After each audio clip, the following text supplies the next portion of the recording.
இப்போ பேன் சிம்மில் வச்சுட்டு 2 ஸ்பூன் எண்ணெய் ஊற்றிக்கலாம். ஊற்றியாச்சு. இப்போ ஃபுல்லில் வச்சுக்கலாம். அப்புறம் வந்து கரெக்டானே இதில் வந்து இஞ்சி பூண்டு அப்புறம் பச்சை மிளகாய் மாதிரி கிரைண்ட் பண்ணி வச்சுட்டு சேர்த்துக்கலாம்.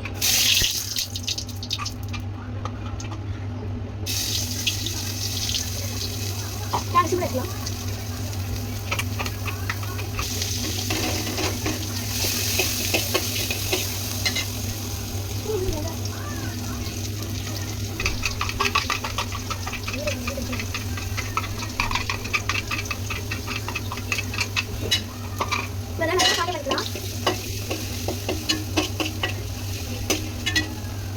கிறிஸ்பியாக வரைக்கும் சாப்பிட்டுக்கலாம். இப்போ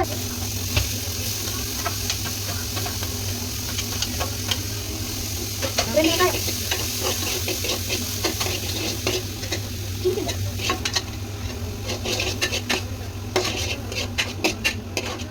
ஃபுல்லாக வச்சுக்கலாம்.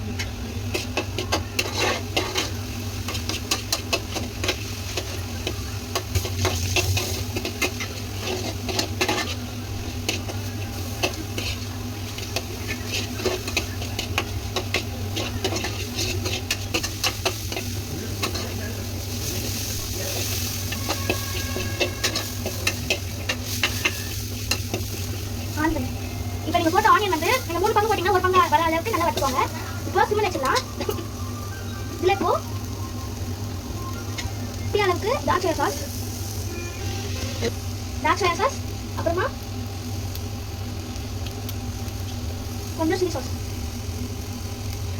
போட்டு இதை மூடிடலாம். அப்புறம் கடைசியாக இப்போ இதில் கொஞ்சம் டொமேட்டோ சாஸ் எடுத்துக்கலாம். போதும். இதில் மூடி சைடில் வச்சுக்கலாம். அதை நல்லா மிக்ஸ் பண்ணிக்கலாம்.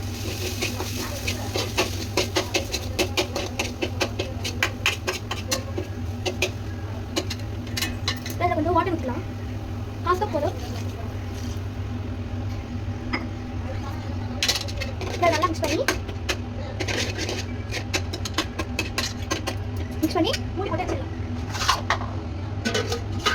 சிம்பிள் 8 மினிட்ஸ் இல்லை 10 மினிட்ஸ் கழிச்சு இதில் கார்ன் ஸ்டார்ச் வந்து கரைச்சி ஊற்றணும். ஏன்னா ஒரு செவி கிரேவியாக இருக்கும் போது நம்ம கார்ன் மாவு கரைச்சி ஊற்றுறதை கொஞ்சமாக ஊற்றலாம். போதும். நல்லா கலந்து ஊற்றலாம்.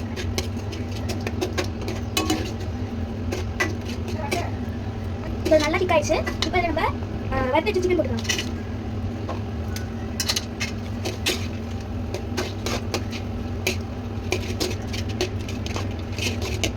நல்லா இருக்கும். மிக்ஸ் பண்ணிச்சு விடாமல் மிக்ஸ் பண்ணிட்டே இருக்கும். 10 மினிட்ஸ்க்கு அப்போ தான் இந்த மசாலா வந்து சிக்கன் நல்லா ஊறி சூப்பராக இருக்கும். இந்த கேஸில் உங்களுக்கு கொஞ்சம் மாதிரி திக்காக தோணுச்சுன்னா வெயிட் பண்ணுங்க. தோணுச்சுன்னா லைட்டாக தண்ணி சேர்க்கோங்க. இப்போ நல்லா மிக்ஸ் பண்ணிக்கலாம். இப்போ தெரியுதா எவ்வளோ சூப்பராக இருக்குன்ட்டு. இது வந்து சப்பாத்தி ஃப்ரைட் ரைஸ் கூடலாம் சூப்பராக இருக்கும். இதை நல்லா மிக்ஸ் பண்ணிக்கலாம். சைடில் தனியாக எடுத்து வச்சுக்கோங்க.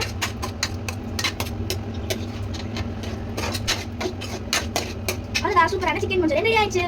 இப்போ அடுப்பு ஆஃப் பண்ணிக்கலாம். ஆஃப் பண்ணிட்டு சாப்பிடுங்க.